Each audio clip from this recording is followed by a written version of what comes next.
Thanks for tuning in to the Urban Scope podcast. I'm back with more WNBA news, a unique story. So, Nafisha Collier of the Minnesota Lynx, she donated half of her winnings to her staff from the Unrivaled league that they just started. She's a co-founder of the league, as well as Breanna Stewart of the New York Liberty. A very, a very good league, or a very good idea to start as an alternative to playing overseas. Now, a little bit for context, the WNBA players have to play off overseas in the off season to kind of supplement that money that they will be losing in the off season. So, Nafisha Collier and Breanna Stewart founded this league called Unrivaled, which has one-on-one play as well as team play, to kind of circumvent or help players um, financially, as like I said, as an alternate to playing overseas. Because we know the story about Brittany Griner, who went to Russia and was found with the drug pipe or whatever, and she ended up doing so much time. I think it was 10 months or something in Russia. And the discussion became centered around, um, why are these players playing overseas, or why should they have to play overseas? Well, it's simply it's simple economics, so to speak. So most of these players, well, a lot of these players are making under $200,000 a year. Starting off, your first year you can get anywhere from 50 to 70,000, around that range. So financially, if you're not working, you're gonna have to supplement that pay and try to make that money up somehow. So overseas wasn't a big option or one of the major options for most of these players. And most of these players deserve more pay, but unfortunately, you know, they're not like their counterparts in the NBA who make, millions and millions of dollars. And also you have to think about the NBA started in 1949. The WNBA started in 1996. So it's fairly recent league, but the projections of where the NBA was at the time that the WNBA is now is looking pretty good. It's showing better return numbers than the NBA had at that same time or in the same year span. But nevertheless, um, Nafisha Collier won $200,000 from the one-on-one tournament, and she donated $100,000 to her training staff and performance staff and assistant coaches that was working with her team. So it's very admirable that she did this, and it's very admirable for several reasons. So the first reason is because she basically donated half of her WNBA salary to her team. So she made $215,000 in 2024, and she donated 100,000 of winnings that she just earned. So it'll be easy for someone to be selfish and say, I don't make that much money. I'll give my team their salary, with they're already getting paid. But she didn't do that. She, compensated her team, and she shared the wealth with her team because they ultimately, helped her stay in shape, stay in peak physical shape as well. So she compensated them, and she showed some uh, a level of attrition for her team.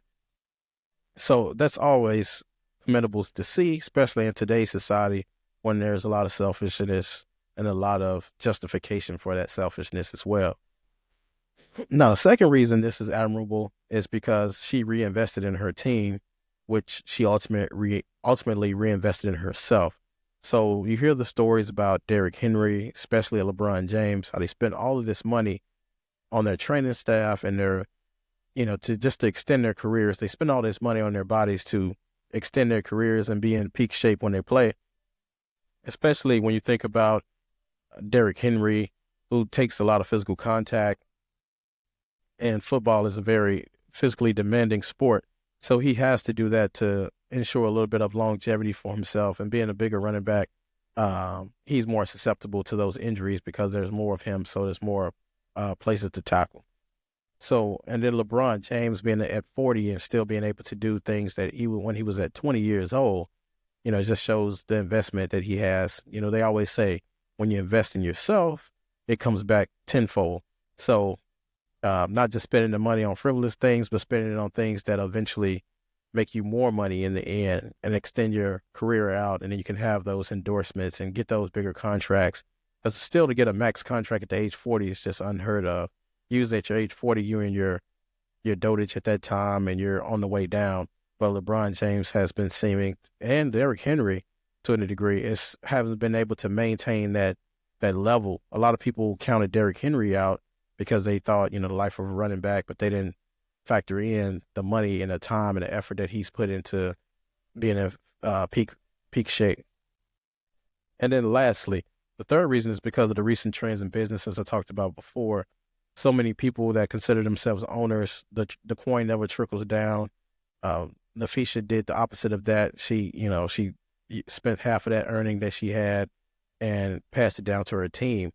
And ultimately, I believe she'll be, blessed for it, and she'll have a illustrious career off of it. And hopefully, the WNBA sees those good ROIs at the end, and she'll be able to reap some of those benefits.